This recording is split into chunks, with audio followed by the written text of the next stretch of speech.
You want that oil to be about 350 degrees is what you want to shoot for. What's also important, if you're going to cook more than one batch, if you're having a little party or a tailgate, make sure that that oil gets back up to that temp. Often what people do wrong is they'll fry up a batch, take it out, let that drain off, serve it up, and they're just dropping in that next batch.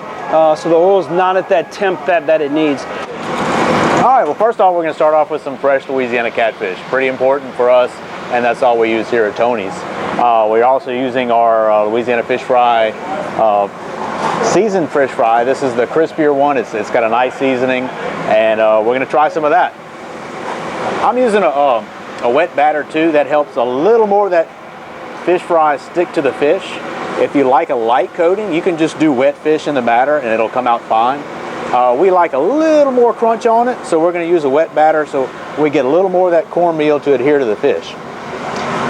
I'm dropping it into the cornmeal. I have a good amount to work with, and I'm just going to kind of lightly press, work some of the cornmeal into the fish, and I'm not moving it around a lot. In doing it gently one time like that, I get a nice even coating. The more I manipulate it, it's going to get kind of chunky and rub some off here, add more here. I've got my oil at 350, and I'm going to drop those fish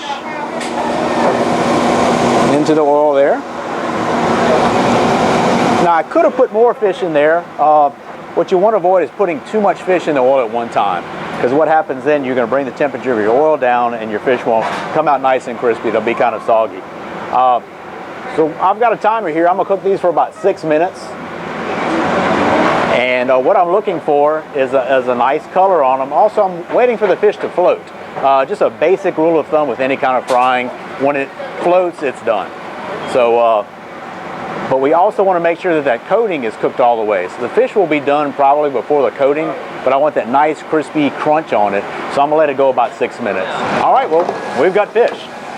So what I want to do is let it drip in that basket for just a little bit, let some of that oil come off of it. And also I'm kind of checking, is it crispy? Yeah, it's crispy. I'll let it go long enough so we got a nice color, it floated, the batter is nice and crunchy.